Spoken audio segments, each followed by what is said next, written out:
Szanowni Państwo, Ladies and gentlemen, dear guests, we are very happy and it is our great pleasure to host you here for the 19th time at the PWEA's conference. Wind power is one of key pillars of the energy transition in Poland, and this is what we will be discussing here among experts, decision makers, and representatives of the industry. We are very happy to see politicians here because they will decide on the shape of law in Poland, so I hope that everyone here in the audience will be listening. But before we start the discussions and decisions, let's welcome our distinguished guests. Let me welcome Senator Stanisław Gawłowski. Let me welcome MPs Patryk Jaskulski, Piotr Głowski, Jarosław Rzepa, and Ms. Krystyna Sibińska. Applause, please.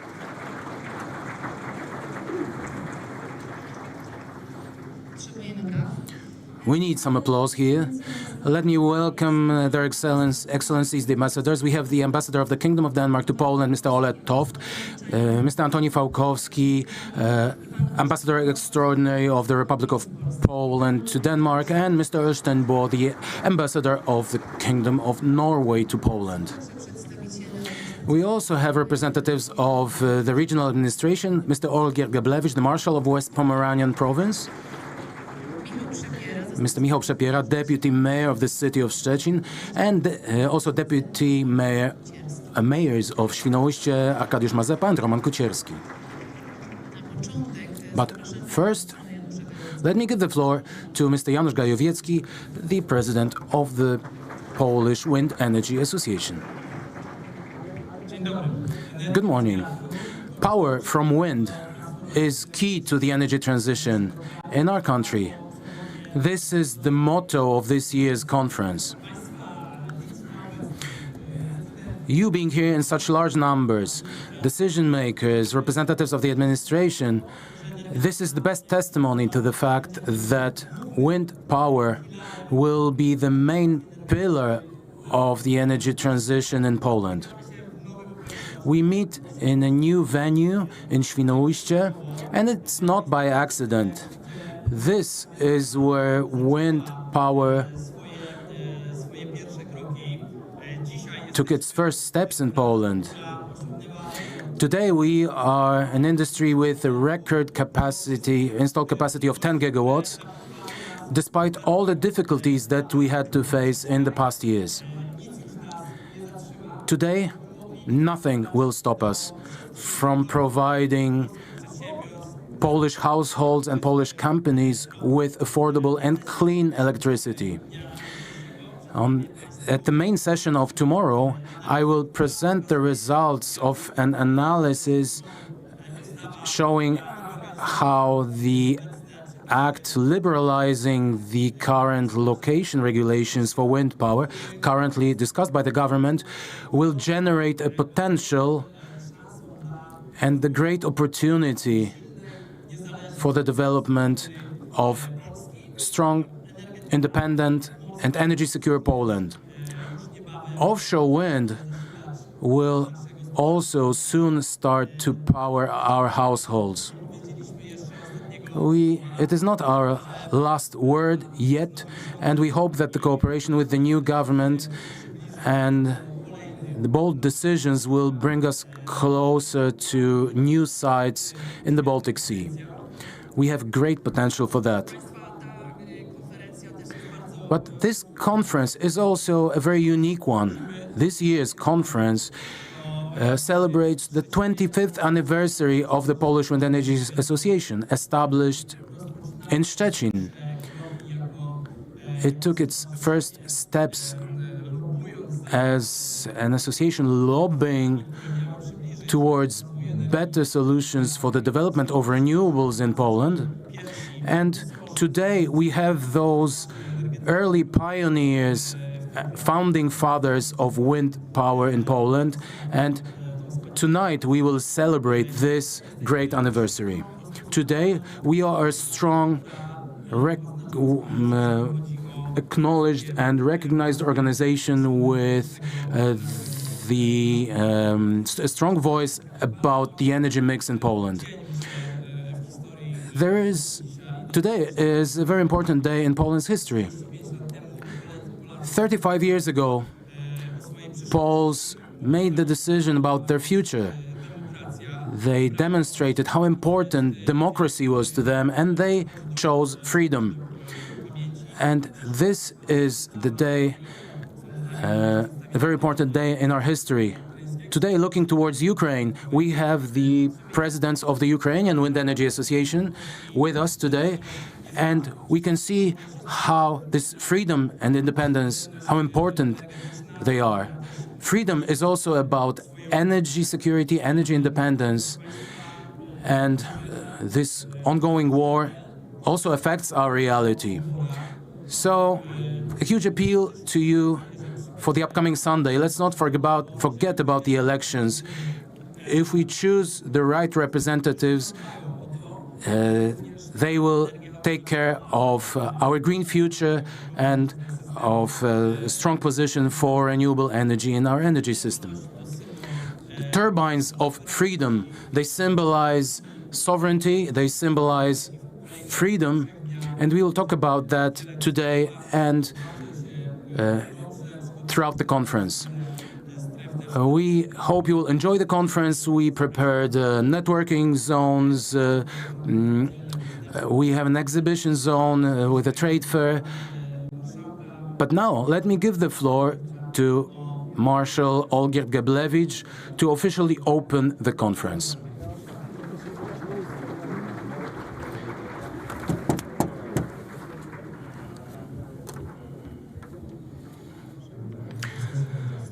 Dear Mr. President, distinguished guests, welcome to West Pomerania. Welcome to Świnoujście. Let me say, at long last, we are back to the place where wind power was born in Poland. This was where the first professional industry scale wind farms were built in 2001. On the other edge of our province, near Darłowo, in the eastern part of our province, in Barzowice and Cisowo, first wind farms in Poland were built. And this is also where the Polish Wind Energy Association was established. So I am very happy that the president and the authorities of the association decided, after so many years, to bring the main wind industry event in Poland back to West Pomerania.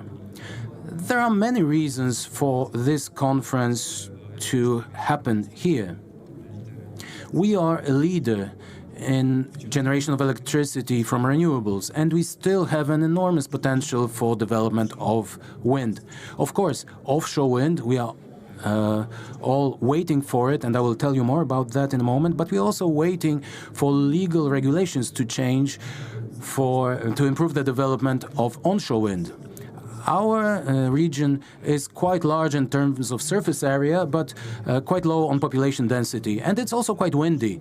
That is why we have good conditions for further development of wind power. But looking at the developments around the world, we can see that biggest progress comes from offshore wind. And let me put it like this. I'm deeply convinced that West Pomerania, Świnoujście, and the entire Oder River Delta up to Szczecin with its quays will be a great hub for manufacturing and maintenance of components for offshore wind farms that will be built in the Baltic Sea. So we aspire to become a hub for renewables and offshore wind here in West Pomerania. But we can also see that from here you can also operate in the North Sea, which still has an enormous potential. So welcome to a place devoted to wind power, and welcome to one of the most beautiful resort towns on the Baltic Sea coast. Not only in Poland, I have a good overview of all the seaside resorts to the east and to the west. From here, Świnoujście is not just an emerging resort town, but it is also a resort that guarantees world-class quality. So welcome to a place where it's not great to work and do business, but also a place where you can have a great time. So we hope that this conference will be very fruitful with discussions with political decision makers who are shaping the current law. We are waiting for the upcoming regulations. You are waiting for those regulations in the industry, but I'm also awaiting these regulations as a representative of local authorities, because I know how much harmful this blockade was for further development of onshore wind. I hope for fruitful business contacts. I hope that you will establish interesting business contacts. But first of all, I hope you'll believe in the potential of West Pomerania and you will start treating the development of your companies here in a more serious manner. So let me invite you at 2:30 p.m. to the tent just outside, where we will discuss the investment potential of West Pomerania. And I hope that we will be able to convince you that this is the place to be. So I wish you a fruitful conference. I wish you a good time here in Świnoujście, fruitful work, but also an enjoyable time. I know that the organizers even organized a morning yoga session if you want to stretch your body before the intellectual exercise during the sessions. Tonight we will celebrate the 25th anniversary of the Polish Wind Energy Association. Make yourself at home and let me declare this conference open. Thank you. Thank you very much, Mr. Marshall. And now let me give the floor to the representative of this world-class seaside resort, Mr. Arkadiusz Mazepa, Deputy Mayor of Świnoujście. Ladies and gentlemen, it is a great pleasure for me and a great honor to represent the Mayor of Świnoujście, Ms. Joanna Agatowska. She will join us later on, and she'll be here at this beautiful conference. Ladies and gentlemen, welcome to Świnoujście, the host venue of this conference of clean energy, energy that will start powering our households in just 4 years from now, the energy from offshore wind.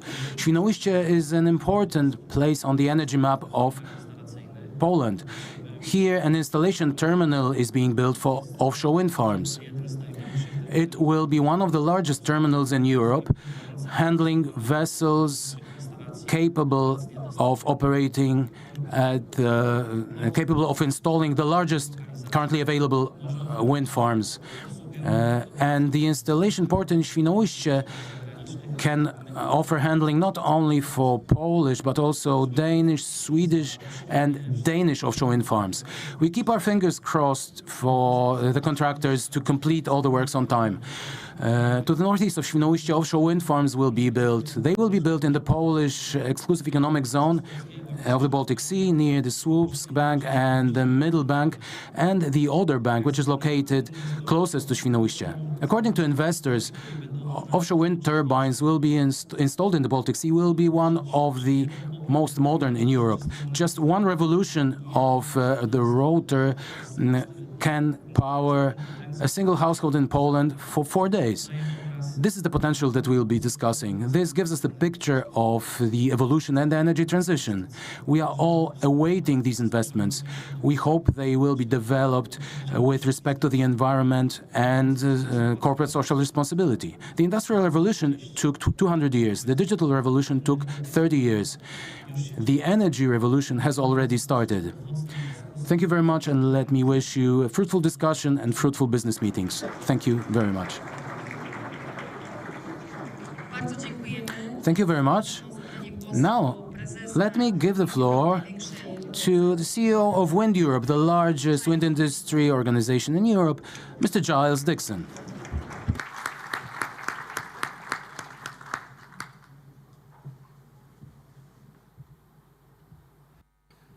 Panie I panowie, dzień dobry. Jak wspaniale być tutaj. It's a great place to be, indeed. Welcome.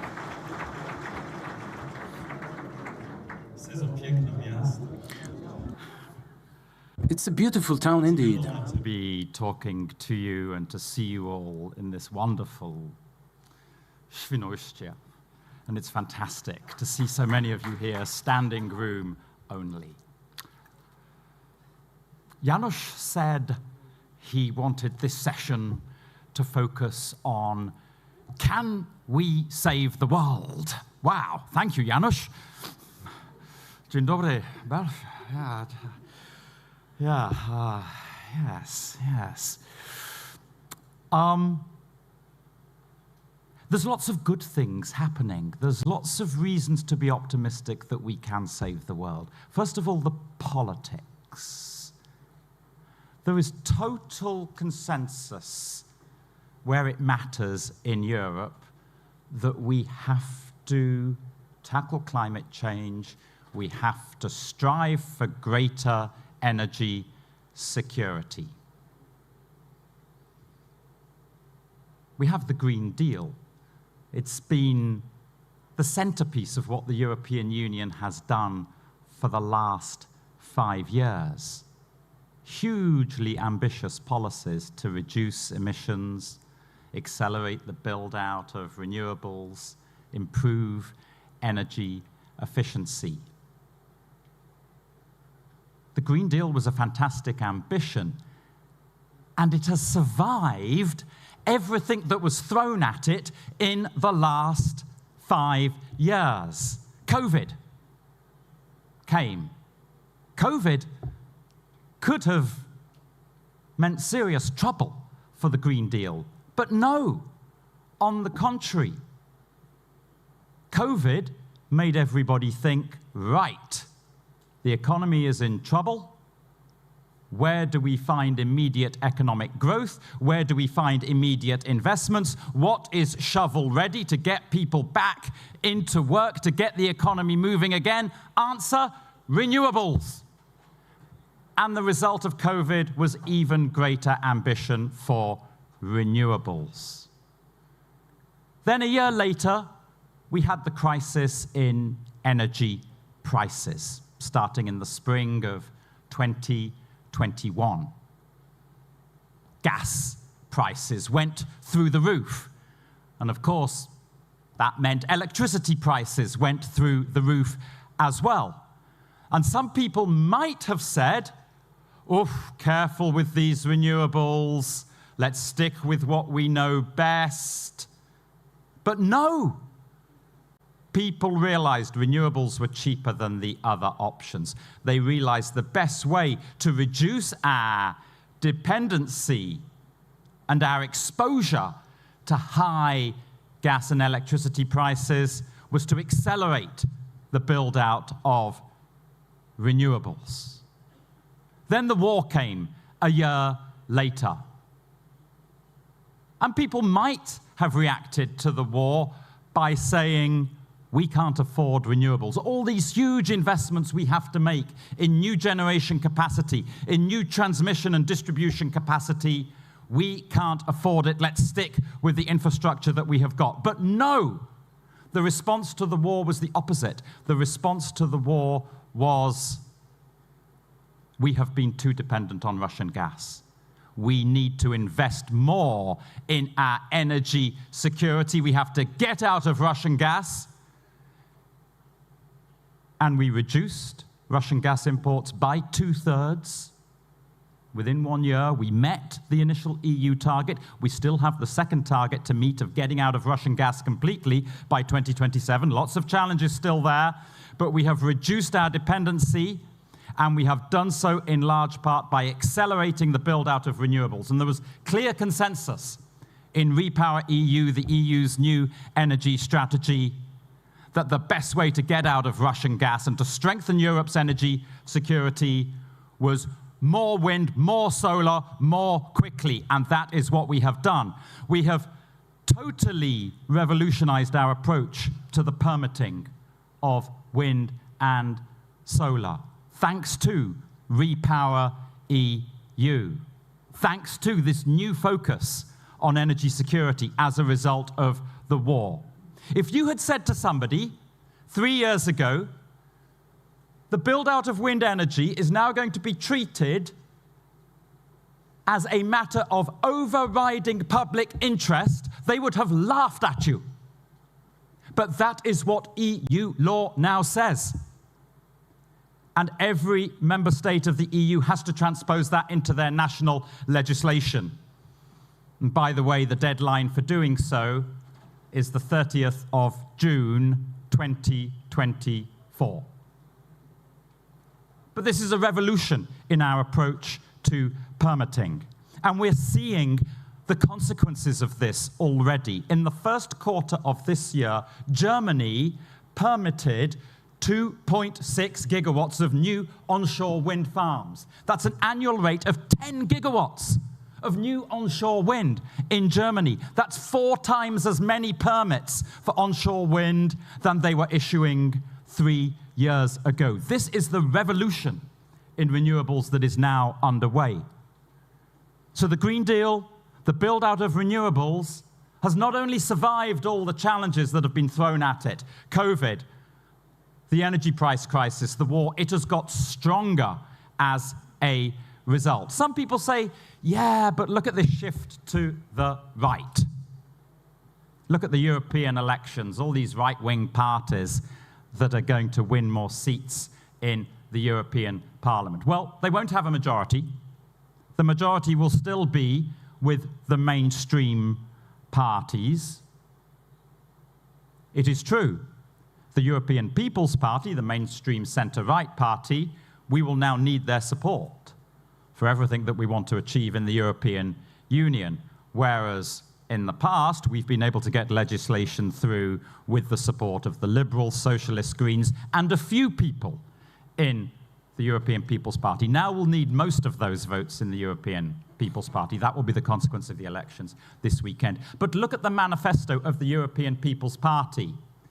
It does question certain aspects of the Green Deal. It questions the impact of the Green Deal on agriculture and farmers. And it's true, there are some very important concerns around that. But when it comes to the build-out of renewables, the European People's Party, Donald Tusk's party, are saying very clearly, we strongly support the accelerated build-out of renewables, and that requires accelerated investments in electricity grids. So the political census around what we want to achieve, all of us, on the build-out of wind, renewables, and the grid infrastructure it needs is rock solid. And it's great to come here to Poland and to see you all, because there's probably no country in Europe which, in its political transition in the last 12 months, better reflects this firm understanding that for Europe's energy security, we have to build more wind as soon as possible onshore and offshore. So well done to all of you for the transition that is now underway in this country, and we really look forward to the concrete fruits of that, which will be emerging in the coming months, of course, in terms of legislative changes, new auctions, and so on and so forth. That's energy security. Now, what about national security? There's a growing recognition across Europe that we don't want to be dependent on renewable energy equipment that's imported from outside of Europe. That is bad for our energy security, and it is unhelpful also for our national security because of the cyber and data security risks that it brings. The European Union is now saying very clearly in its guidance to national governments in the EU, you must ensure that wind turbines are only built if there are clear guarantees on cybersecurity and clear assurances that the data from those hundreds of sensors you have on a modern wind turbine, the data is stored and analyzed exclusively in the European Union or in friendly countries. And that's a major change that we've seen in the last 12 months. We now have the military authorities of Europe engaging actively to protect the physical security of our infrastructure. NATO has set up an operational cell with contact points in every NATO capital, pooling satellite surveillance data around the activity of Russia's so-called fishing vessels, sharing the data with each other so that remedial action can be taken. And just 3 months ago, the Dutch Navy intercepted a Russian fishing vessel that had been stationary for around a week in a position where it was well known there were subsea cables underneath, and they escorted that vessel out of Dutch territorial waters, thanks to the operational engagement that NATO is now taking on these issues. So we have politicians on side. We have the security establishment on side. This is rock solid. But there are some people who do not wish us well.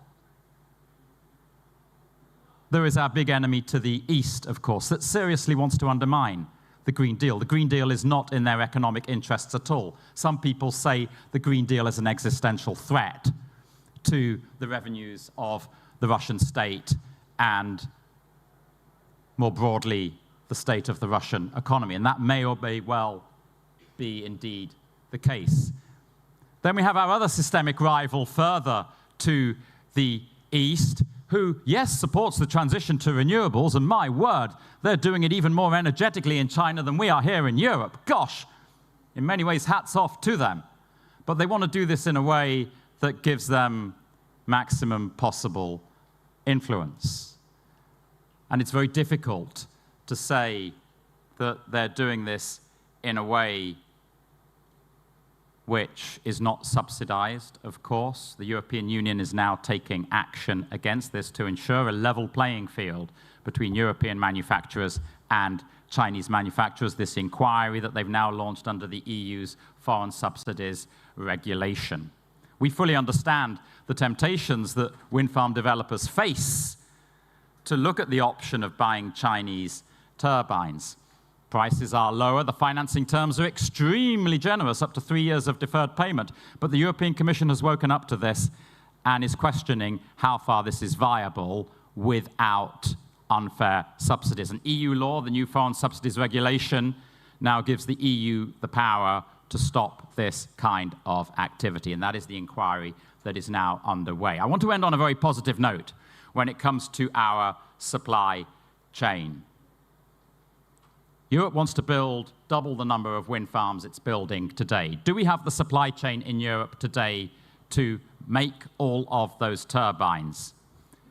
Not exactly, no. On onshore wind, yes. On offshore wind, we need new factories. And the good news is this, that just down the road from here, of course, in Szczecin, Vestas are building their 2 new factories. They've just opened a new factory making offshore blades in Italy. We have 5 new offshore cable factories being built across Europe. We have 3 new factories being built for the monopiles, the foundations for offshore turbines. We have new factories being built for towers, including in Gdańsk. And we have new factories being built for converter platforms, those huge steel platforms that house the substations. In fact, this is reshoring. Yeah, we still are 100% dependent on imports for these converter platforms. Now, new manufacturing facilities are being built in Germany and Spain. So the supply chain is responding to the challenge. And the European Union, with its policies, is helping that. The European Investment Bank are helping that with loans to factories and to ports. They are waking up to the imperative need to support the expansion of the European supply chain. And I'm pleased to end on the happy note that we are confident that this massive expansion of wind energy that our governments and the European Union want can indeed be made in Poland, made in Europe. Ladies and gentlemen, thank you very much. Dziękujemy bardzo. Musimy powiedzieć, że rozwój energetyki wiatrowej i jej rola... I have to say that the build-up of the wind energy would not be so strong impediment for the work of the whole team of Wind Europe. Thank you, Giles. Thank you, Małgosia, for joining us. Thank you. We're happy to have you. Let's give a hand to the whole team of Wind Europe. Let's hear it for them. I'd like to give the floor to Sebastian Łaboński, President of the Board of Respect Energy. He will deliver an introductory presentation for our debates today. The floor is yours.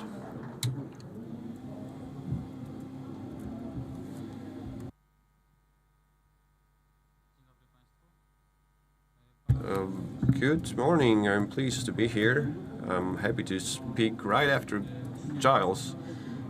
I loved his words. Poland is a great example of how a political transition accelerates energy transition. And nothing has changed almost a year after the elections.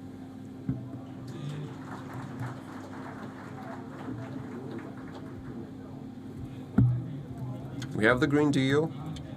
We have a deadline to transpose the regulations by the end of June. So not everything is lost yet. And we still believe that the changes we expect will be implemented. We are all aware of the fact that currently, as we speak, green energy is not a matter of choice whether you want to protect the environment or not, or you can have a bit more polluted air. It's a much simpler choice. It's just this more affordable solution, ensuring higher economic growth in Poland.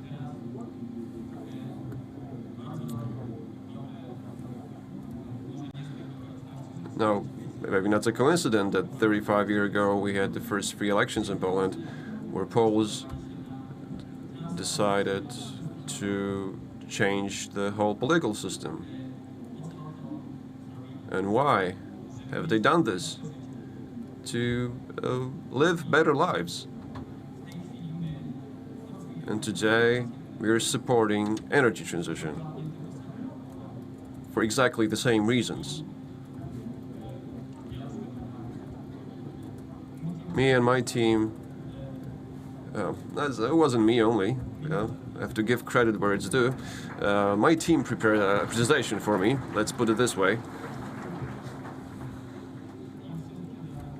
And all the facts and figures, all the data, if I manage to use the remote properly,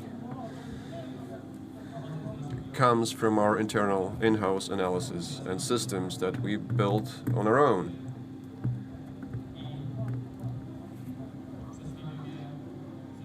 And I'm presenting it to facilitate showing you why we need all the changes we're requesting to achieve energy transition and to keep it as affordable, as quick, as good as possible. We need a whole series of changes, which includes a number of items I'm about to mention, the most important ones from the point of view of development and build-up of renewables. We need to maximize incentivization for off-takers to use green energy where the sun is shining and the wind is blowing, and to discourage them to do so when the grid is facing difficulty. We need to untap the potential of onshore wind. We strive for 500 meters distance. In Germany, it's double the height of the turbine, so we can ask for more, but we're asking just for 500 meters versus 700 meters. It should be fine for now. We like to increase the competitiveness of the industry and minimize the cost of the transition of distribution networks using private wire or direct line solutions, and to increase the capacity of the grid for renewables by developing energy storage facilities. Additionally, we don't need any legislative change here. Let me add, we need to implement efficient management of both the demand and supply of energy. We need to control our power plants as generators so PSE doesn't have to do it for us. We need to actively manage on the supply side and the demand side to use it where it's the cheapest. Owing to that, the grid cost will be the lowest, and the costs of replacing fossil fuels with renewables will be the lowest.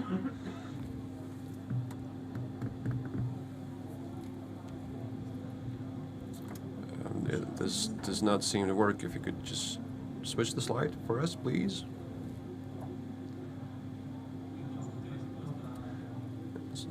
This This is a simple graph or figure showing the difference for a C21 tariff in the current system, where it's possible to sell active electricity with a variable price, and the distribution tariffs have a fixed price. That's the green line. The blue line shows the electricity cost for the off-taker with the distribution tariff, where we are linking the distribution price with the energy price. So it depends on how much renewable energy is available in the system, in the grid. Owing to that, many users, many off-takers will change their behavior, and they will consume more electricity where it's the cheapest, because the gap or difference between the affordable and not affordable prices will change on average by 50%, while the average prices will not change. So the average cost for the off-taker or user that doesn't do anything will not go up. So this solution will protect passive users and incentivize active users.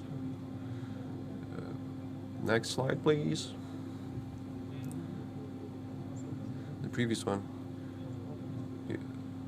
The one before. Yeah, this one. That's the forecast of negative prices in the foreseeable future. You can see the number of hours with negative prices, and the level of negative prices will be going up with time. In the scenario where we don't build energy storage, we reach up to over 600 negative price hours a year.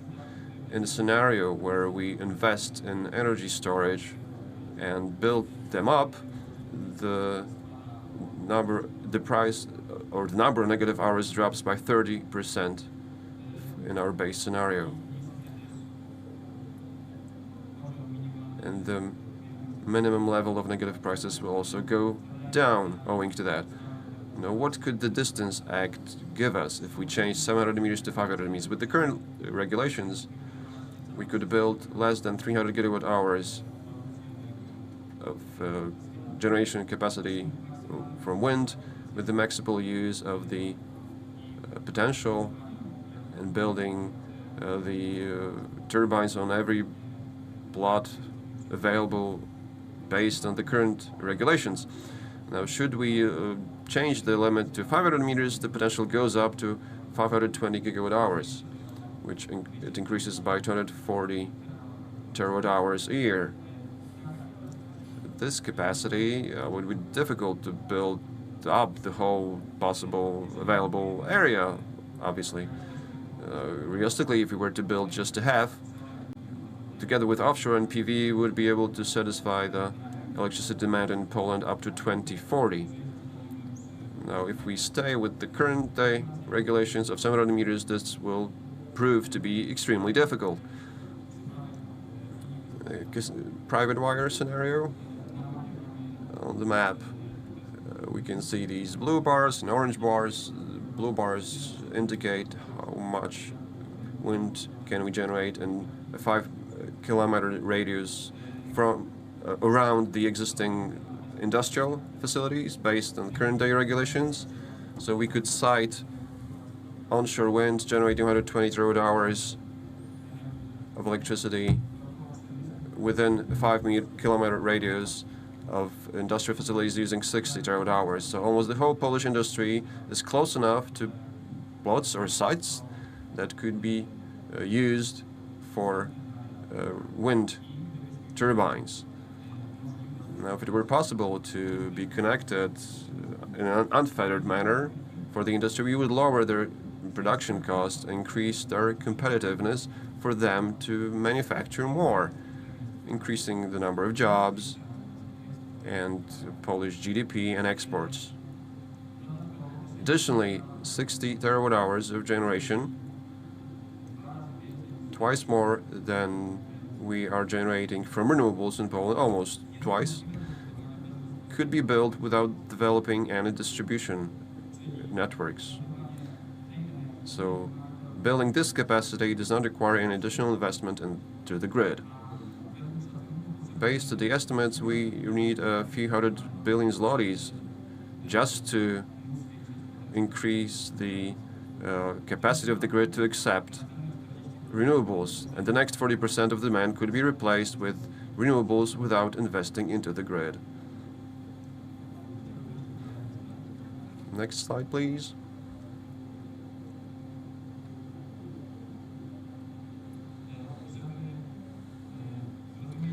To understand how quickly, how rapidly we could implement energy storage solutions in Poland, today we have around 100 megawatts only. The easiest is to compare it to photovoltaics. We haven't had it before, nobody had believed it will be built, and today we have 20 gigawatts of capacity from PV. In my opinion, and based on analysis, the growth investment dynamics into energy storage will be similar in its scale to investment into PV. As a result, we should relatively increase the flexibility in the system.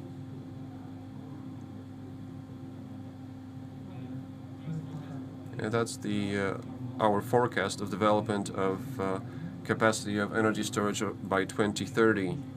We should have reached around 27 gigawatts of capacity in energy storage. That will allow us to store around 70 gigawatt hours of electricity at a given moment.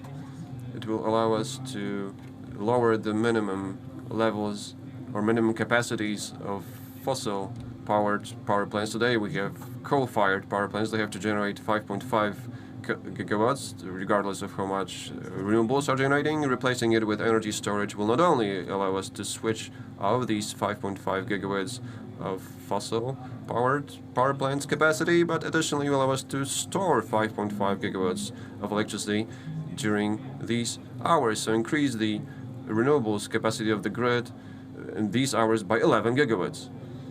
So this is an extremely important fact, because energy storage unlocks twice more renewables capacity than they are able to accept themselves, as long as we still have coal-fired power plants switched on. So the first gigawatts of energy storage will be helping the grid the most, and they have to be built as soon as possible. Later on, this will plateau, and the percentage of hours of utilization of storage will drop, just as we are seeing with PV. PV power plants are being curtailed because we have too much power generated. The same will happen when we have excessive storage capacity, but this will take place no sooner than in 2030 or after 2030. So we'll have this premium for first investments into energy storage. We can expect higher profitability of our projects today than in the future. And we have a huge potential of co-locating energy storage with wind and PV. We have 10 gigawatts of wind and 4 gigawatts of PV in professional power plants, baseload power plants. And for each of these power plants, we could add, to each of them, we can add an energy storage facility without additional investment into the grid, with the lowest capex possible. This will allow us, as owners of turbines or PV plants and investors in the industry, to have high ROI from our investment projects. And that's the forecast of profitability of energy storage, depending on the relation of power to capacity by 2035. This shows us that it's not worthwhile to participate in auctions of the capacity market if the capacity fee drops below 125 zlotys per megawatt, because 1 megawatt capacity energy storage makes around 50,000 zlotys a year more than a similar energy storage facility with a capacity which is 4 times greater than its power per megawatt hour of capacity. So a 4 megawatt storage facility makes a year around 200,000 zlotys less for the same capex than a 1 megawatt one. So this calculation does include all the other ancillary services implemented for energy storage in the next quarters. So these figures will improve even more. So to sum up, what we want to achieve the fastest and earliest energy transition of Polish economy are dynamic distribution tariffs to be able to use energy generated in a variable manner as soon as possible, different than today, both for users or off-takers or generators can use our repowering software, allows us to switch on and off power plants depending on the prices and to actively manage generation. We have to untap the potential of onshore wind, change the distance limitation to 500 meters, increase the competitiveness of the industry based on the private wire solutions. We have, and all the companies developing projects have a whole pipeline of industrial users or off-takers who would want to have a private wire connection with a power plant to save distribution costs and to allow them to use more electricity in a given site, which is very often impossible. Furthermore, we would like to increase the capacity of the system for renewables and faster deploy energy storage solutions. We can support everyone with our models and services for energy storage management. And we would also like to improve the flexibility of the grid and its safety by managing on the demand side and supply side. So 5 things we have to do as soon as possible so that we do not waste our efforts. Thank you very much for your attention. Brawa, dziękujemy. A round of applause for Sebastian Jabłoński, CEO of Respect Energy. And now we will move on to our discussion panel. Can we save the world as we know it? This is the title of our upcoming discussion. My name is Magda Łucjan. I am a journalist, and my name is Małgorzata Kukiełka. I work at PWEA. And let me invite our guests, Professor Szymon Malinowski, an atmosphere physicist, Mr. Bogdan Grobosz, a former miner, a wind turbine technician, Ms. Dorota Zawadzka-Stępniak from the National Environment Protection Fund, Ms. Agnieszka Wojnarowska, Head of Wind Onshore Development from RWE, and Mr. Marshal Olgierd Geblewicz. Let's start our discussion panel.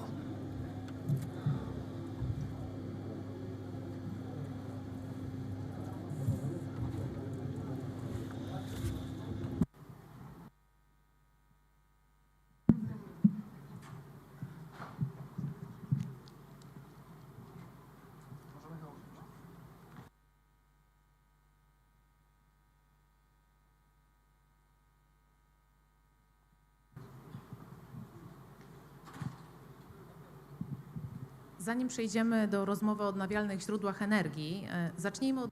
Before we start our discussion about renewables, let's outline the climate perspective. Let me look towards you, Professor, and let me quote your statement. We can start to panic. So let me ask you why we can start to panic. Where are we right now, and what are the threats to mankind and to our planet? Well, I've heard some optimistic statements here, and if they were true, then our panel wouldn't make sense at all. That's what it seems to me, but it's not that simple. We are well behind. We are late by at least quarter of a century, maybe more, with regard to implementing these optimistic solutions. And what is a quarter of a century? A quarter of a century with a 3% annual growth is doubling the use of all resources, doubling the destruction of the natural resources of our planet. So over the last quarter of a century, when we haven't done much, we've destroyed as much as from the beginning of our civilization to the moment a quarter of a century ago. This is a simple consequence of exponential growth. And our ambitions are very high. The problem is that ambitions do not have to translate into results.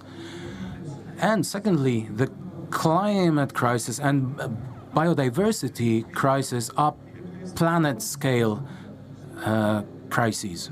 Of course, I am proud to be a citizen of Europe, Europe that is trying to take very serious action in the right direction towards maintaining the conditions of life, for life on the surface of our planet in a bearable range, bearable for us. This is what it's all about. Last year was the year with the highest growth of CO2 concentration in the atmosphere in history. If we take greenhouse gas concentrations and CO2 equivalent in the atmosphere, this is on par with the situation about 5 million years ago. This is before all humanoids existed. And this concentration is increasing. If we take into account the volume of biological organic matter or life, all living organisms on our planet, this biological mass is decreasing at a rapid pace. It is half the volume or half the weight as in the beginning of our civilization. We all probably watched David Attenborough's movie Life on Our Planet. But we look at our activities separately. We treat energy transition separately, financing separately. If we can build wind turbines with a distance from residential housing of 500 meters, we can cover the whole of Poland. But what about biodiversity? We need to maintain that. We have an optimistic overview, extrapolating the trends from the past onto the future, and we extrapolate those trends of exponential growth. And it seems to me, I'm drawing to the end of my intervention. It is like in Julian Tuwim's poem about bourgeoisie. They see things separately. So if we take a separate look at some of the pieces of the puzzle, we can have moderate reasons to be optimistic. But if we look at everything together, then those reasons are much less, and there's less reason for optimism. Thank you. Well, I look towards Ms. Dorota Zawadzka-Stępniak with a lot of hope. What are the challenges for the National Environmental Protection Fund? A lot to do, a lot of threats, according to the professor. We should start panicking. Well, if I may intervene, we may start to panic. This is a quote from Greta Thunberg, who said to the politicians once, "I want you to panic. I want to get serious about the threats. It is not about being scared to death." Well, after such a statement from the professor, I think we are all certain, it's beyond doubt, that we have to act urgently. And the National Fund of Environmental Protection has taken on this challenge. For the past 35 years, we've been active towards improving the quality of the environment, but also right now towards the energy transition in its broad sense. But before I talk about the challenges for my institution, I would like to focus on 3 important components inspired by the professor. Ladies and gentlemen, we need to have a coherent and holistic approach. One thing is a long-term strategy of energy transition or development of the energy sector as such. But it's not just about the energy sector. We are talking about various industries and buildings. And we underestimate the role of strategic planning in the transition. And why it is so important, without pointing in the right direction for development, not only with regard to renewables energy sources, but also energy efficiency, which is very important for climate policy. Without that, we will not know which direction we are heading in. And as you probably know, the most recent National Energy and Climate Plan, the revision of the previous plan, which is a certain roadmap for us, it is already indicating a clear target for renewables, just only in the business as usual scenario. And we are talking about 30% of energy from renewables by 2030 in the electricity sector, heating and transport in total. But if we are talking only about the power, the electricity sector, the target is 50%. And let me stress once again that it is the business as usual scenario. But I understand that after what the professor has said, we cannot think business as usual anymore. We need to respond to the challenges resulting from the gravity of the situation we're in. And I know that the Ministry of Climate and Environment is preparing more ambitious scenarios. And I also hope that wind power will play a very important role in meeting those ambitious targets. So strategic planning is one thing. We also have a lot of representatives of business. And I know that for you, in order to make business decisions, you need stable regulations.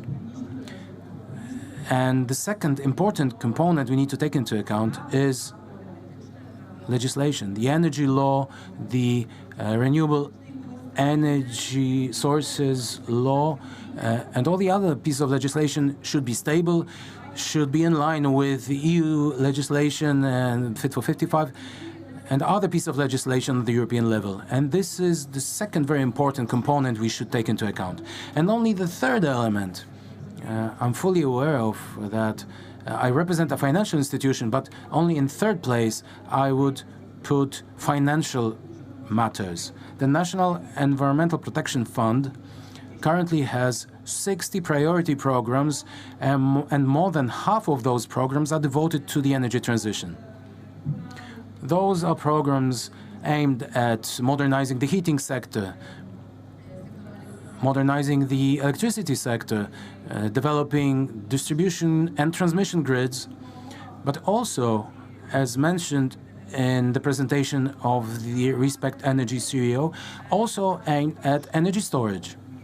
But this is also about the development of the sector, of the renewables sector, in all major sectors like electricity, heating, and transport. In the National Environmental Protection Fund, by demonstrating all the programs and demonstrating the scale of challenges, this is demonstrated by the amount of 200 billion zlotys to be earmarked and allocated by 2030. And if you ask me about the biggest challenge for the National Environmental Protection Fund, which is a public institution, an institution with a mission, I would say that the biggest challenge is for this enormous amount of money at the disposal of the fund under the National Recovery Plan, the Modernization Fund, the EU funds, and the cohesion policy, will be to spend this amount of money in the most efficient manner possible. Efficient and effective means that these invested amounts should bring the biggest possible environmental and climate effect. And I think that we are all here aware of the scale of challenges related to climate change and counteracting climate change. And meeting climate neutrality is a huge target and huge ambition for Poland. And at the National Environmental Protection Fund, we want to be part of that transformation, and we want to support you in developing the projects that will help us reach that very ambitious goal. This road sign and this key perspective in the context of fighting climate change, and the strategies that the CEO of the Environmental Protection Fund has been talking about is very important, and I hope that the politicians are listening to that. But for this change to happen, before every change comes a human being who would have to make a decision about changing their own lives. And this human being here is Mr. Bogdan Grobosz, who has spent exactly 23 years underground every day. He spent so much time underground in a coal mine. What made you change your life by so much? And from working underground, after so many years, you started working at the height of 120 meters above ground. Welcome, ladies and gentlemen. My decision to switch from underground coal mining to wind power was made jointly by my entire family. And the motives behind that decision were as follows. The mining industry in the near future will be phased out, will be declining. And I noticed an opportunity in the wind energy sector to use the skills that I acquired over 23 years of working underground. And I think I made the right choice. But in human terms, was it a difficult decision? Yes, it was a difficult one, due to the fact that the way of working in the wind energy sector requires a lot of traveling, and working in the mining industry, you usually work closer, or you live closer to your place of work, to a coal mine, and you commute to work every day. What did this change, this shift look like in your case? What was your transition from a coal mine to a wind turbine? Tell us more. I worked in a hard coal mine for 23 years. And the company I worked with required to phase out some areas, some mining areas, and also to lay off some of the personnel. So I took the opportunity of the offer from OX2 and Wind Hunter Academy in Koszalin.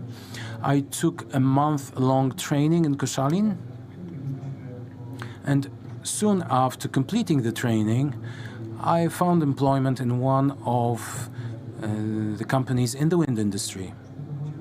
Was it difficult? Well, it was my first such trip for more than 2 weeks away from home, so it was a certain challenge. But I have full support of my family, of my wife and my son. And I've been working in this industry until today, in the wind industry. And I have high hopes for the future working in this industry. All these things that we associate with the mining industry, that this is the way of life, tradition, the whole society and community is connected with that profession. Did you encounter any difficulties when announcing your decision? No, people from the mining industry, miners, are very much interested in what is happening in the wind industry. I haven't encountered any negative feedback on the part of my colleagues or former colleagues from my former industry. Quite the contrary, there is an increasing curiosity among them. Miners need reliable information about what working on wind turbines is all about, what it looks like. And I'm sort of an ambassador. I am aware of the threats related to the hazards related to working on turbines, and the industrial and professional background related to mining. They are quite similar. Miners have good mechanical and electrical background that can be used in the wind industry. They have a huge awareness of hazards, of threats, and I would say, a high level of technical culture. So miners are ready-made material to be used in the wind industry. I can confirm that in the PWEA we put a lot of emphasis in our communication and education on communicating those projects related to the just transition, and Bogdan is indeed our ambassador, because we see that presenting true stories of true heroes who knew that they could succeed, that this can be done, changes the awareness and mentality of people in the mining industry. You said that miners will need jobs and the wind industry will need the employees. Research shows that in the next decade, both onshore and offshore wind will create about 200,000 new jobs. And this is one of the challenges for the industry. Now I look towards Agnieszka Wojnarowska from RWE. Jobs, one of the challenges, but what are the other challenges for the wind industry in the coming years? Thank you. There's quite a lot of these challenges. It is very difficult to take part in such a panel when so many important things have already been said. I have some notes here and I could delete some of them already, so I will try not to repeat the things that have already been said. But I have a reflection that it's a good thing that we all agree with regard to where we are and what the priorities are and what challenges we are really facing. As for our industry, quite a lot is happening right now. It is a very dynamic industry, and a lot has been said about how much the industry is changing. It's becoming more hybrid. I operate in a very international company and an international community. Everything is happening in Poland. We have wind power, we have hybrid installations, cable pooling, PPAs, auctions, energy storage, grid-related services, everything is here. Everything is happening here. And this energy transition is happening right before our eyes.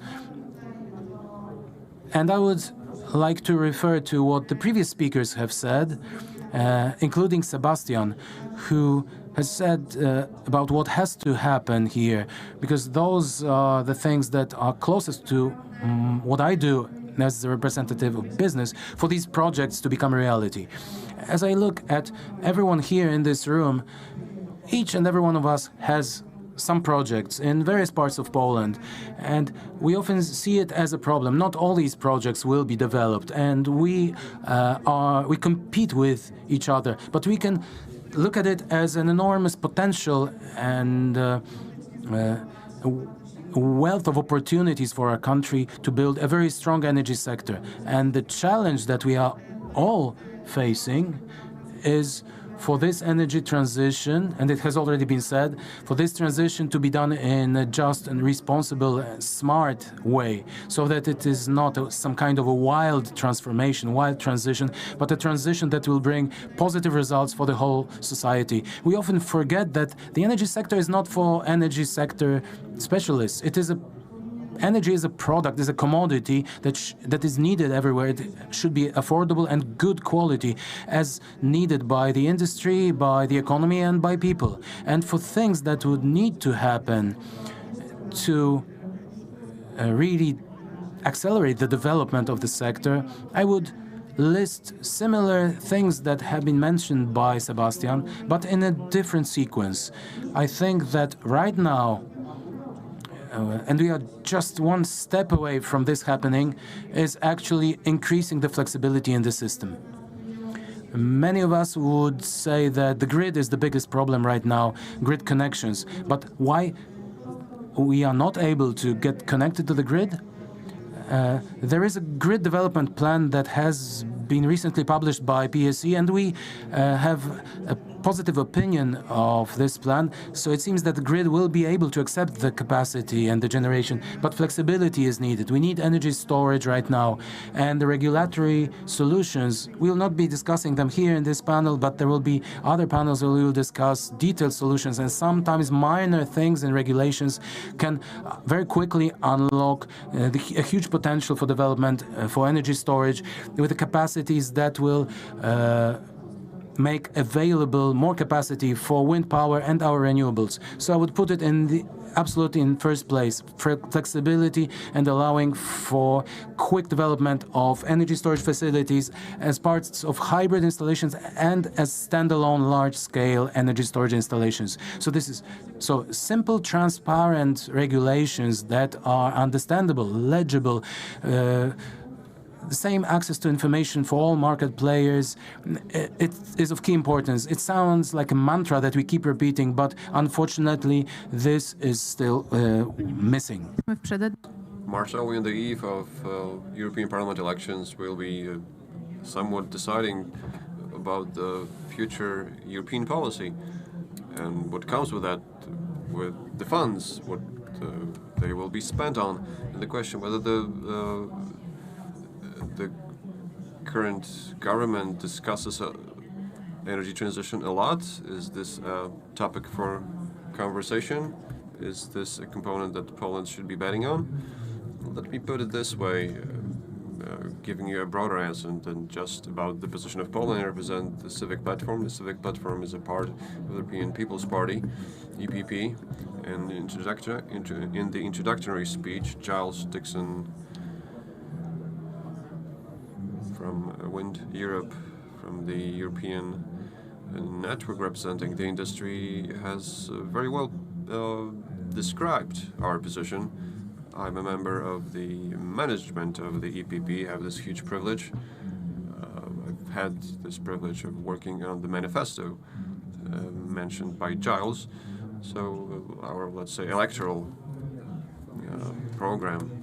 Now, first of all, talking about the future of Europe, we're about to learn about it in a more or less a week's time.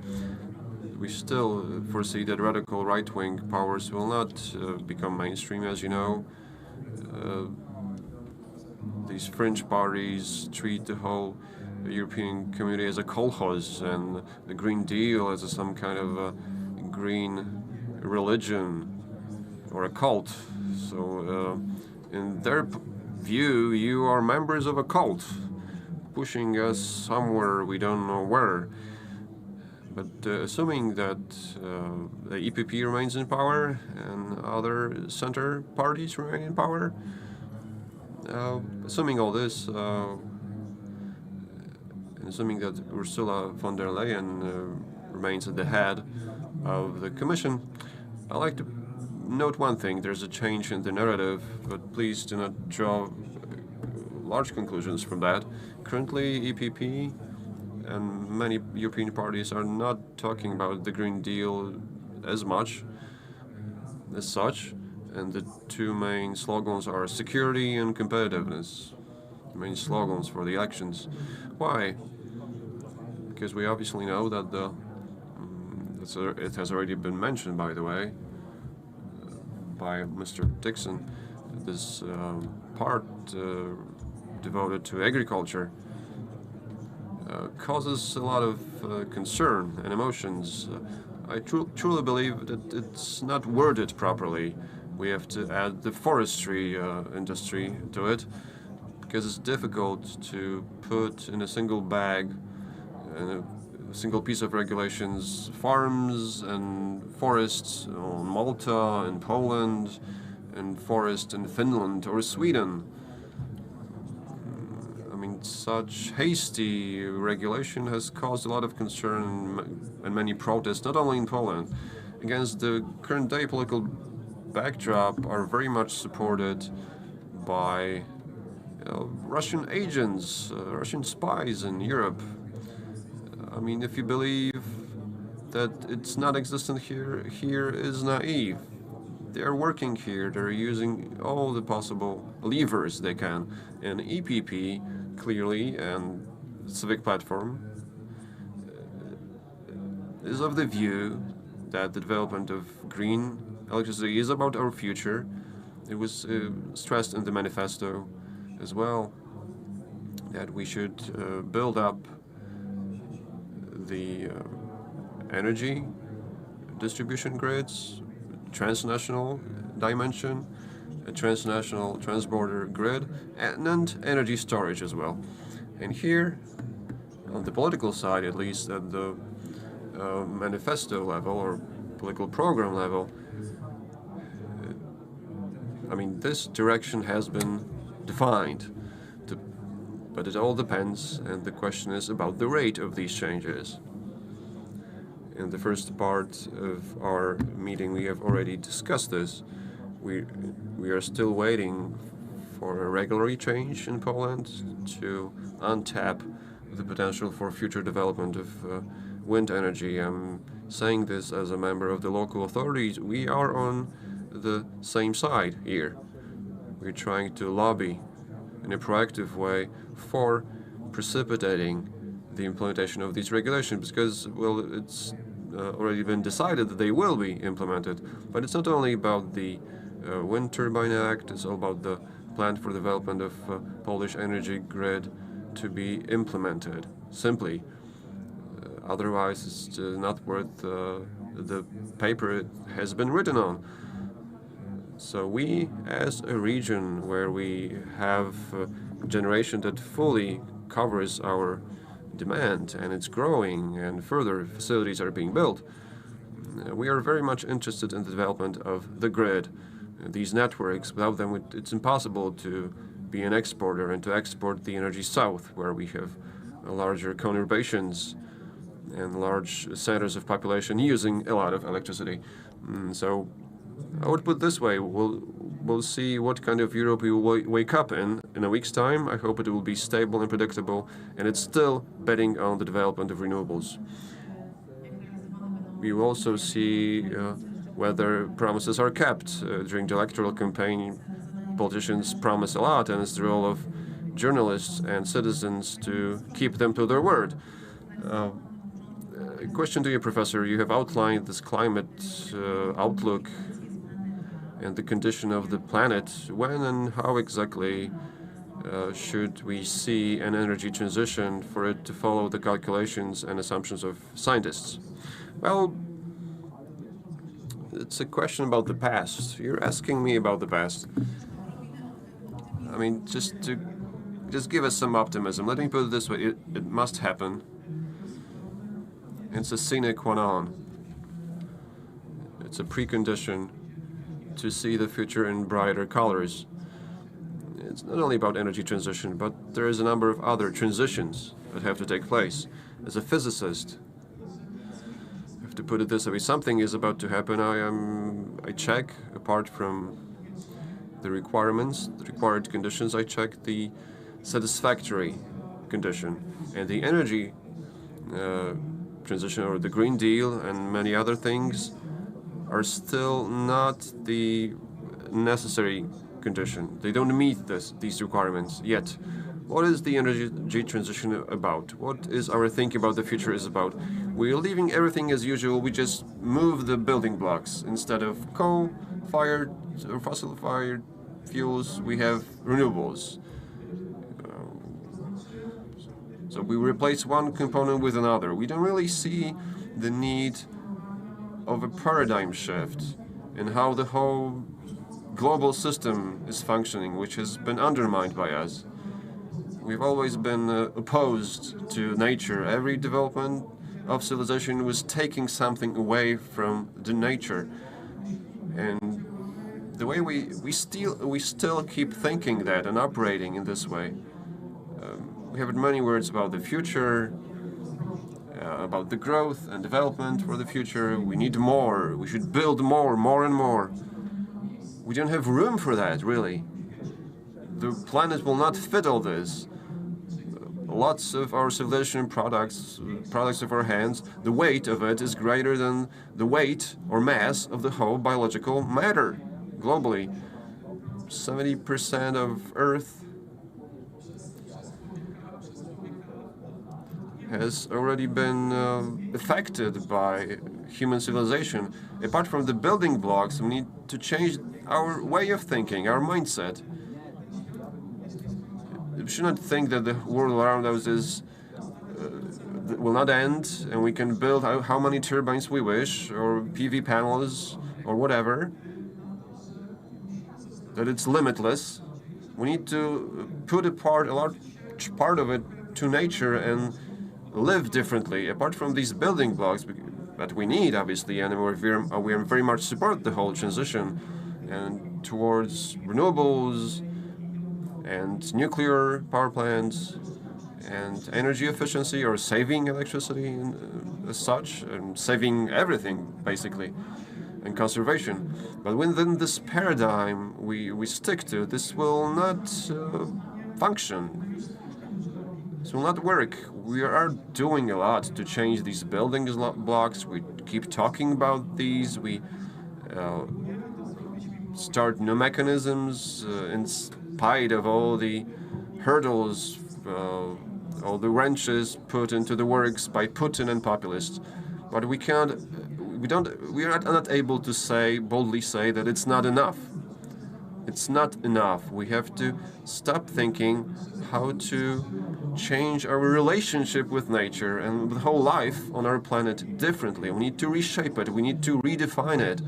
And once we start treating it seriously and doing it right, so let's say, okay, we're building the turbines, but when it's the optimal, not only from the bottom line point of view, but also looking at biodiversity, wind patterns. So we remember that based on the IPCC forecast, the wind speed in Pomerania as well will be dropping in the future with every temperature rise, and the capacity of wind turbines is related to the wind speed, obviously, and closely, and we should not forget about these things. We should not forget about the fact that we build so many wind turbines that will be generating as much as electricity as each of them separately. It does not work like this. We are taking the kinetic energy from the wind, we're changing it into electric power, but we're slowing down the wind. If we put too many wind turbines, the wind has this resistance, has these obstacles physically. It feels that there's friction and it flows otherwise and differently somewhere else. We need to take into account all these physical interrelationships. It's all intertwined. And there's the carbon cycle, and has to become a part of our approach, our policies. We have not seen that so far. This is still lacking. So I call to you is that let's keep doing what we've been doing, but we have just started, and time is running out to implement all the other things. Well, huge challenges ahead of us, but also in the social dimension, the impact on the environment is so important, but it's also important to be present and visible. Our companies, our investors, closely collaborate with society, with communities, people who observe the changes around them. They are not fully aware how to react to it, how to respond to it. From my point of view, how should we tackle this challenge? Before I answer this question, we're still talking about reducing CO2 emissions and greenhouse gas emissions, but we're forgetting now an important component of adapting to the changes that have already happened and are permanent, unavoidable. So adaptation, considering in the strategies of cities, local authorities, the climate dimension, that will be the key to changing the way we think about planning and development of conurbation cities, local authorities, and local communities. Why is it so important? You are all facing the changes that are irreplaceable. I mean, droughts, hurricanes, heavy rain, torrential rain, and we should be including this component in our local strategies, but also draft such strategies. The National Fund for Environmental Protection and Water Management supports the creation of city adaptation plans. Recently, 4 cities from Western Pomerania and towns received such support, including our host today. And this is the first component of seeing the importance of adaptation, because our local authorities, our towns and cities should be developing their resilience to change, which is irreplaceable. And only then should investment follow towards rain collection, infrastructure, small retention, more green areas, green and blue infrastructure, and this should become a single strategy, a single whole. Now, to respond to your question, I have no doubt that energy transition and achieving carbon neutrality will not take place without the involvement of all stakeholders. Beyond any doubt, the public sector has an important role to play both in legislation and in financing. The business also, as we heard, has an important role to play. But the way I see it is that the community of scientists, the academia, but also society as a whole, Johns and Joes and Janes on the streets should understand that energy transition is also an opportunity for improved quality of life, better quality of life of future generations, new jobs, green new jobs, and having a life in a different Europe and different Poland. An important component to me is for these projects, these initiatives to be correlated. I'm sure that you, city dwellers, heard about the so-called civic budget, so projects which are grassroots initiatives or bottom-up initiatives. You know, most of them are aimed at transition. So evidently, our city dwellers know that what they do locally in their districts, in their communities, in their neighborhoods or cities, because there are different scales, well, it is on that the transition depends. And these individual projects shape the whole picture. Why is it so important? It is so important because these projects in our homes, in our households, and how we conserve electricity impacts greenhouse gas emissions.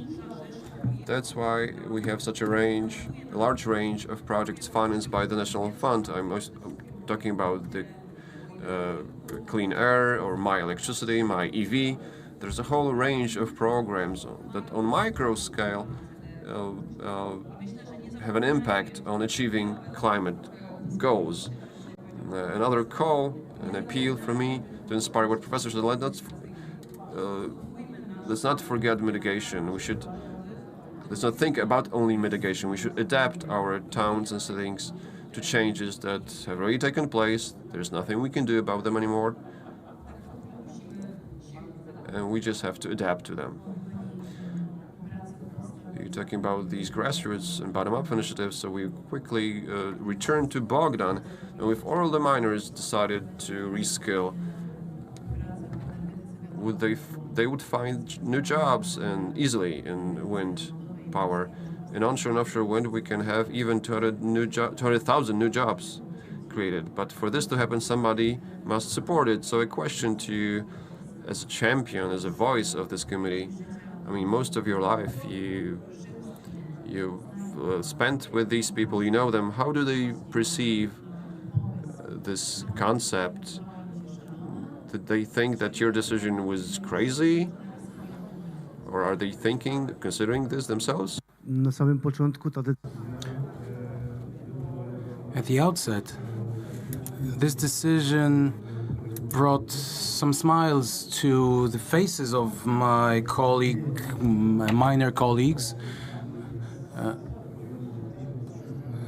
Well, it was more about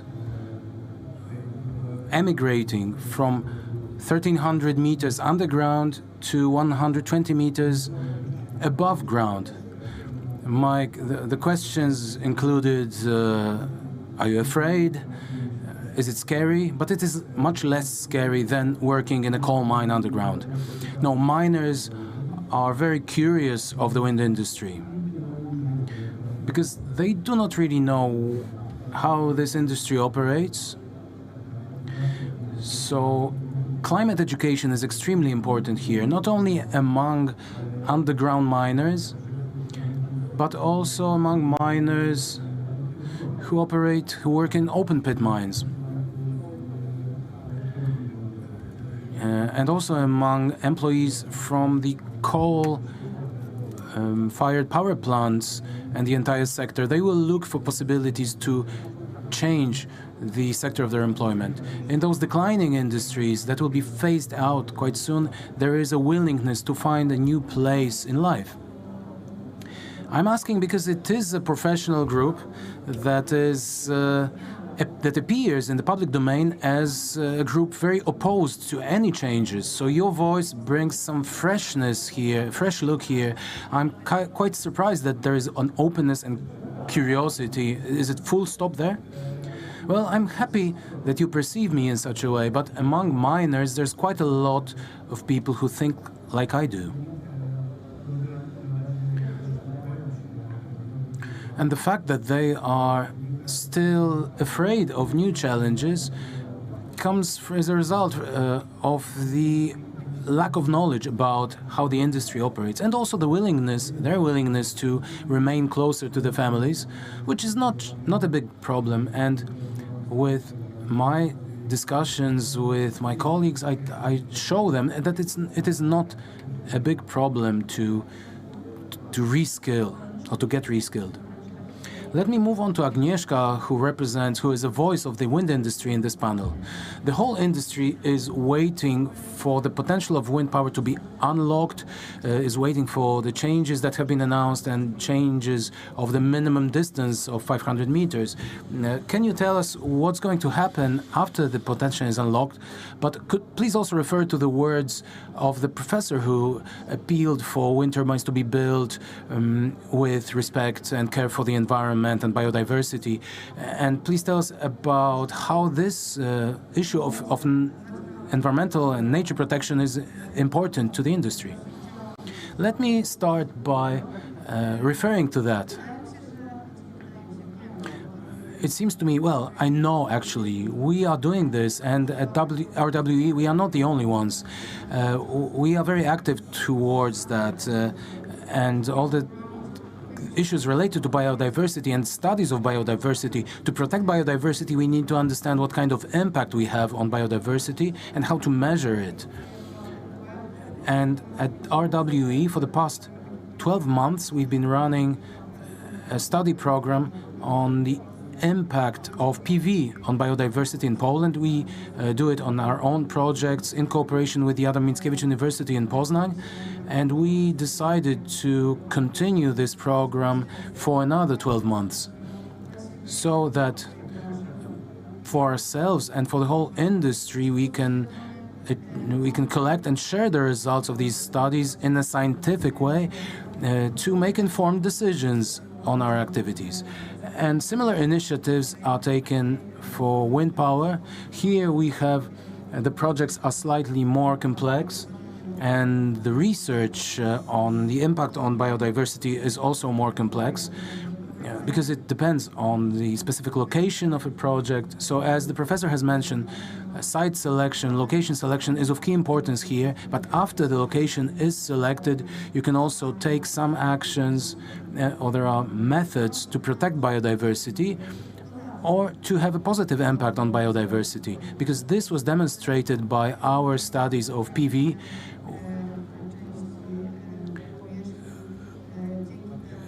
We give up farming on some areas, and that means that nature bounces back in some areas where PV panels are installed, so we can have a positive impact in some cases. So the industry is aware of this responsibility. Perhaps we should do more and on a larger scale, but these activities are already there. They are very much needed, but we also need cooperation with the central government administration, local authorities, and the world of academia, the world of science, so that we do not do things just for show, but we should do things that actually have a positive impact on the environment and on nature.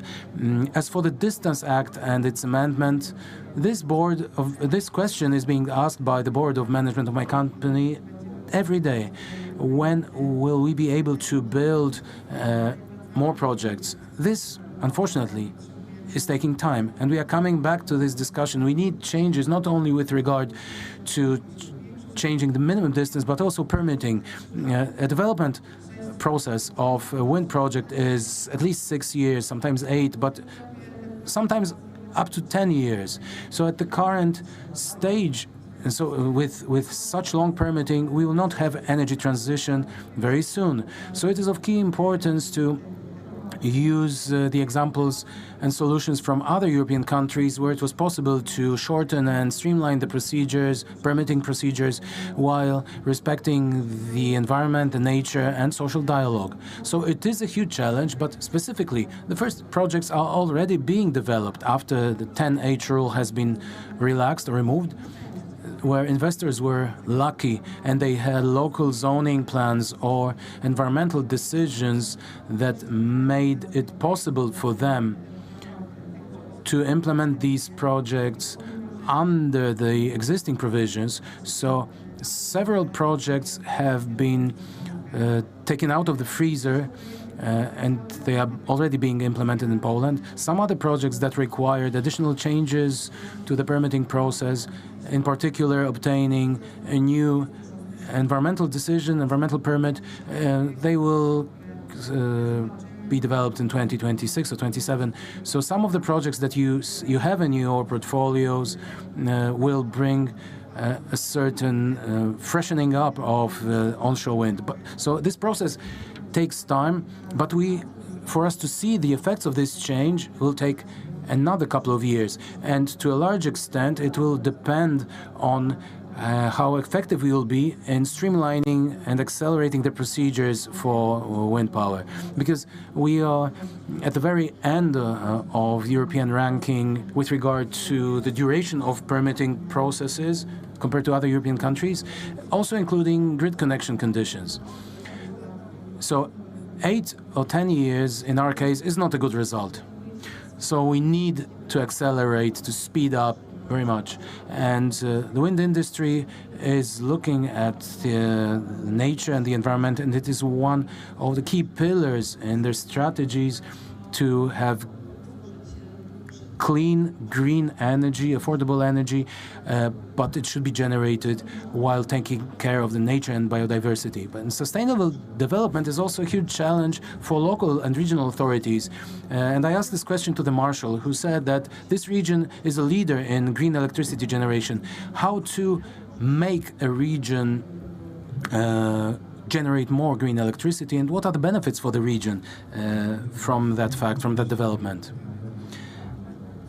As for the first part of the question, we need to build a good social climate around these projects, and that's why we are, the regional authorities try to convince local residents that it's worth the effort. Some benefits for the local communities. And the fact that we are a leader today is a result of the fact that many representatives of local authorities have been very active in attracting projects, supporting them, and overcoming some fears or concerns among the local communities. This is our role. Let me tell you about the benefits.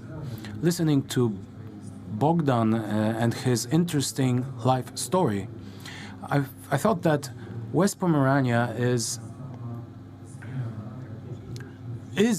the change that Bogdan has undergone. Our economy has undergone a similar enormous change. Probably 30 years ago, it would be unthought of, unexpected, because historically our region had two pillars: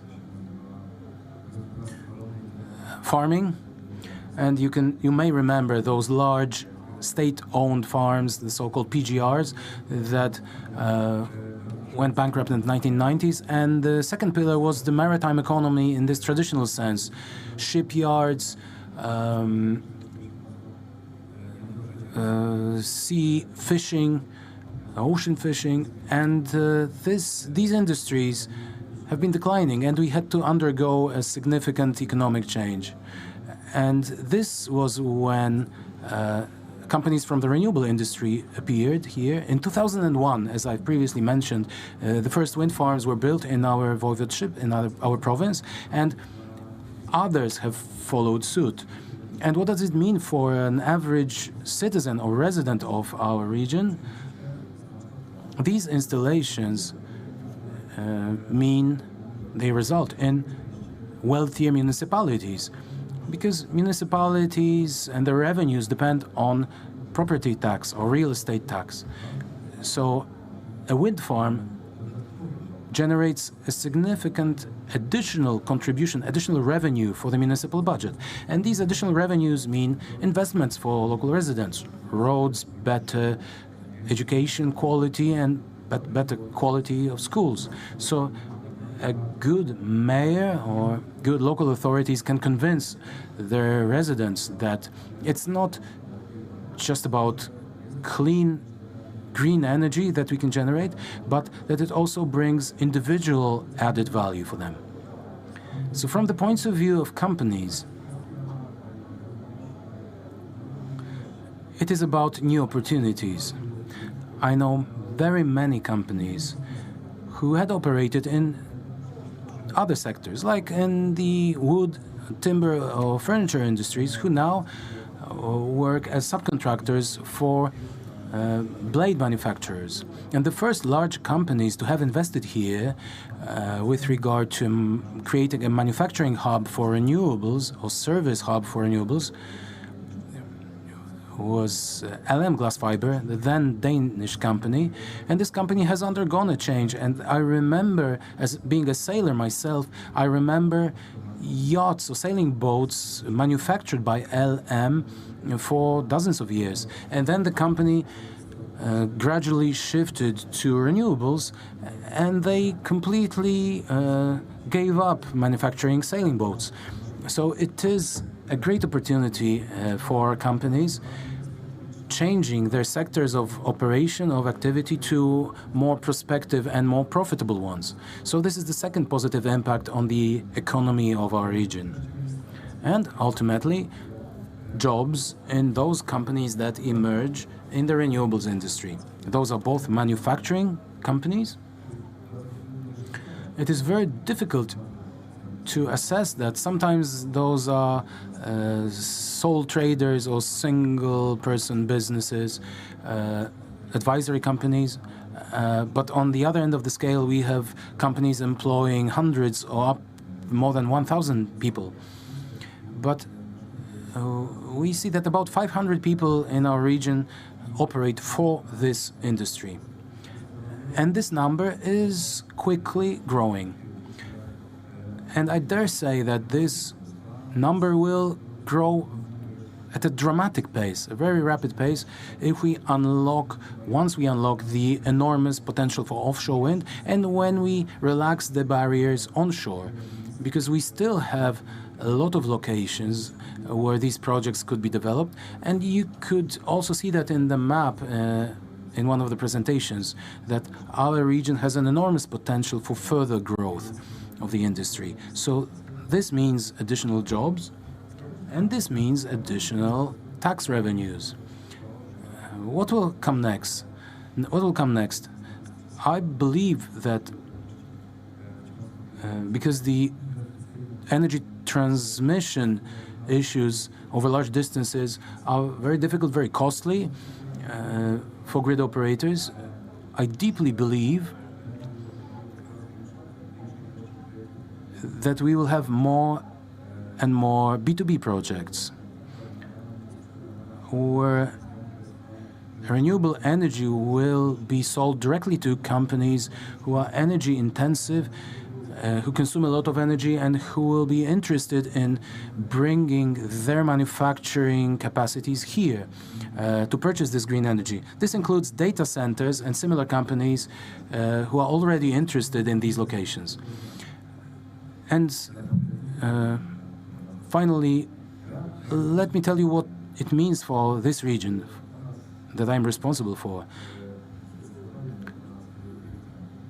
More than a century ago, when the Industrial Revolution took place,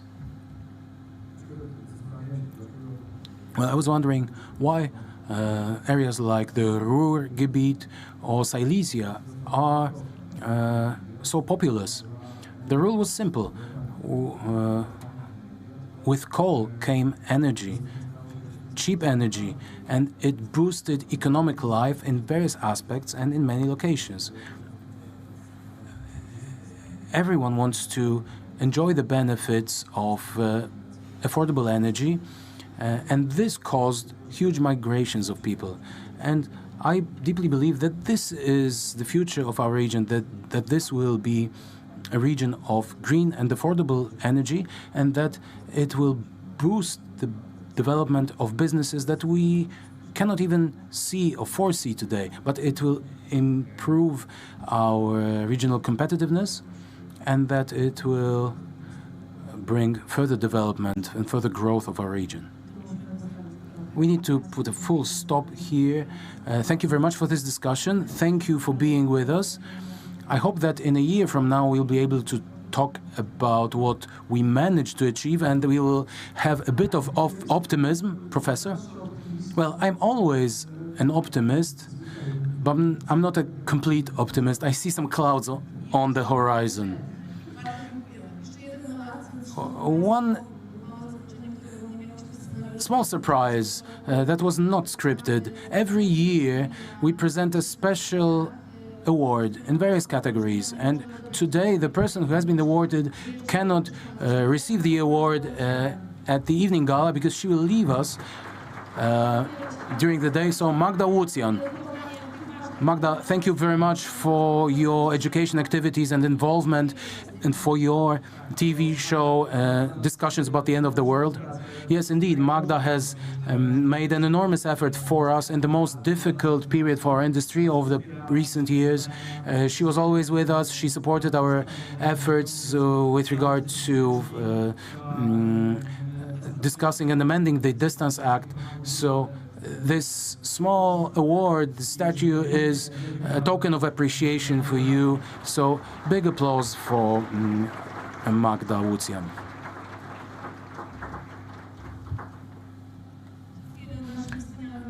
I would like to thank our fantastic panelists for this very interesting discussion, and I think it was a good introduction to the upcoming 3 days when we will discuss solutions and regulations and legislation, the things that have to be done in the coming years. Now, in the speaking zone, we will have a launch of a wind industry report in the exhibition area. If you haven't seen it yet, please visit the trade fair area. We have a stage there. Please visit the beach. We have the Vulcan party tent. So there is a lot of room and a lot of spaces for networking. See you later.